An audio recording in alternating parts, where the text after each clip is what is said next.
Hello and welcome to Alien Places. I've come here with my alien to a beach to show you a scene from the Alien Places book. During the world tour, the alien and I go to a beach in Queensland, and in the sand it draws two concentric rings, one inside the other.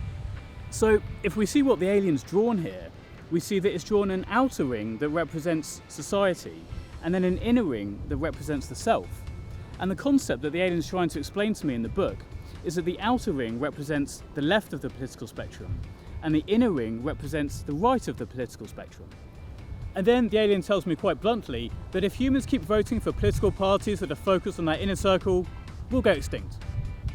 Civilizations fall when they focus on that inner circle. Humans need to change their thinking to longer-term self-interest. And the alien reassures me that it's still self-interest, don't worry, but it's self-interest in the wider sense, not the narrow sense. For example, voting for political parties that will prevent catastrophic climate change is still self-interest. I'm here at the London Wetlands Centre. It's a mecca for wildlife, even though we're remarkably close to the centre of London. And above me is one of Heathrow's busiest flight paths. Thankfully, the planes are quiet today. It's the perfect business model.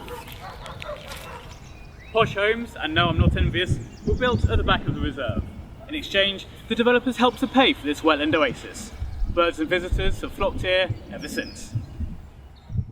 Kathy, I remember a comedy sketch years ago where Stephen Fry was specifically needing eiderdown. Eiderdown, he was demanding some eiderdown. Why do you think he was needing eiderdown in particular? Well, I can actually understand that.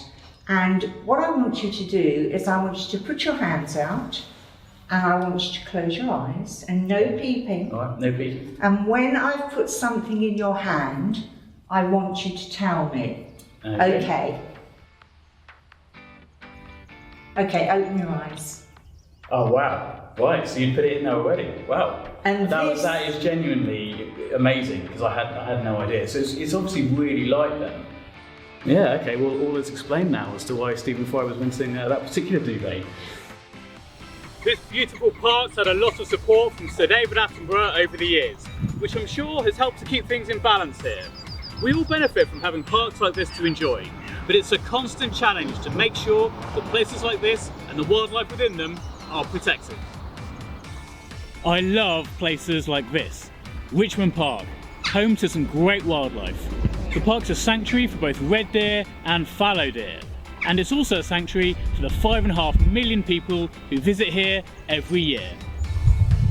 Some of you may remember the now famous video on YouTube of Fenton the Labrador.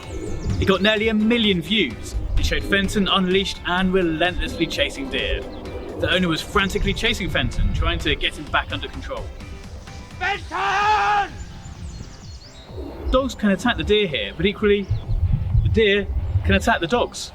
So if you visit, please don't end up running around all afternoon like Fenton's owner, and please keep your dogs on a lead. We've just been cycling around London meeting some other BTCV volunteers, and we thought it'd be good to get your views on BTCV and your connection to BTCV. How did you first hear about BTCV? I can't remember, as it were, not hearing about it. Well, it's going 50 years, isn't it? And how do you think BTCV has changed over the years? Well, I think it's got more urban. It's also increased the range, not only of ages, but of backgrounds of people who come to do it. So what's next for Alien Places? Well, there's already a podcast, so if you'd like to be on the show, you can contact me. And I'd like to do Alien Places as a radio show as well. And a lot of people have told me that they'd like to see Alien Places as a TV show. So that's the plan, but it will take a bit of time. So in the meantime, you can follow the Alien and me on social media at Atul's Earth. And if you'd like to buy your copy of the book, follow the link.